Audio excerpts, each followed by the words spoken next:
आता थेट जाऊयात, संजय राऊत बोलतायत तिथे. गॅस फोडलेत, लाठ्या चालवल्यात, लाठ्या खिळे लावलेल्या लाठ्या आणि पॅलेट गन्स म्हणजे गोळीबार केला.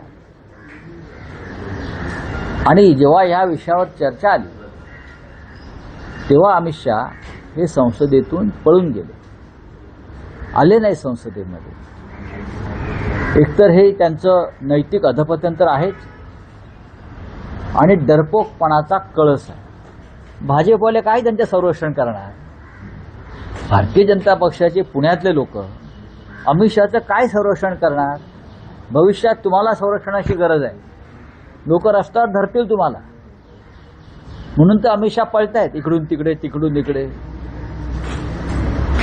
संसदेमध्ये वंदे मातरमचे विधेयक आलं, प्रधानमंत्री गायब.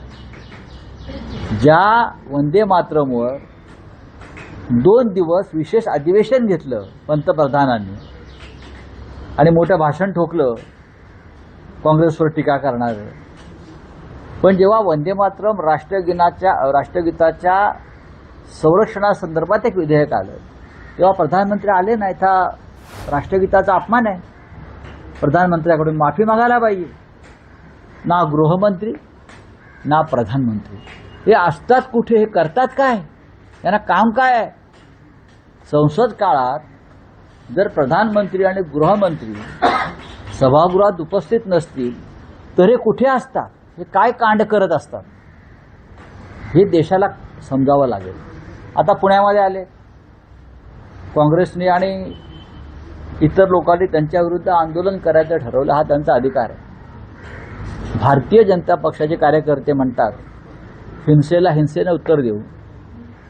तुमच्यात हिंसा करायचा दम आहे का? आहे का दम हिंसा करण्याचा? सांगा ना तुम्ही. रात्री 12 वाजता तुमचे पंतप्रधान रात्री 12 वाजता व्हिडिओ टाकतात, दिवसा व्हिडिओ टाकायला घाबरतात मुलांशी बोलायला, आणि तुम्ही आमच्याशी हिंसेचा गप्पा मारताय. काय त्या मुलांनी तुम्हाला नमवलं जंतर मंतरला हजारो लाखो मुलांनी तुम्हाला गुडघ्यावर आणलं. काय तुम्ही हिंसेच्या गप्पा करताय हो? तुमच्या लाठ्या खाट्या बंदुकाच्या गोळ्या खाऊन इथे तरुण वर्ग आज क्रांती करायला तयार झालेला आहे. तुम्ही क्रांतीच्या आड येऊ नका. आता 2029च्या आत मोदी आणि शहा या देशाच्या सत्तेवर नसतील, हे त्यांनी आधी लक्षात घेतलं पाहिजे. 2029 सुद्धा उजाडत नाही, मी आत्ता सांगतो. 2029च्या आधीच यांचा बाजार उठलेला असेल, यांचा गृह खात्याचा लिलाव झालेला असेल.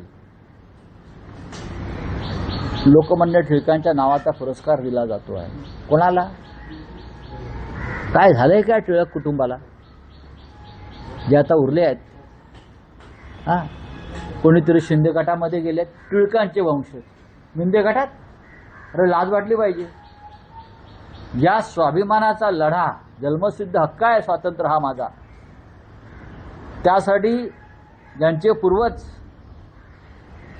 छातीचा कोट करून ब्रिटिशांशी लढले, मंडालेच्या तुरुंगात गेले, डोंगरीच्या तुरुंगात गेले, कळलं?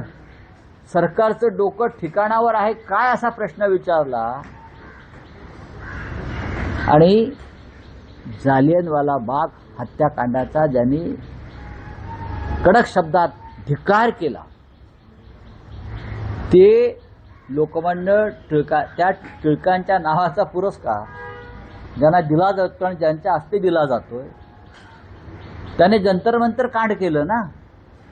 जालियनवाला बाग नंतर या देशात जर कोणतं कांड घडलं असेल तर ते जंतर मंतर कांड आहे.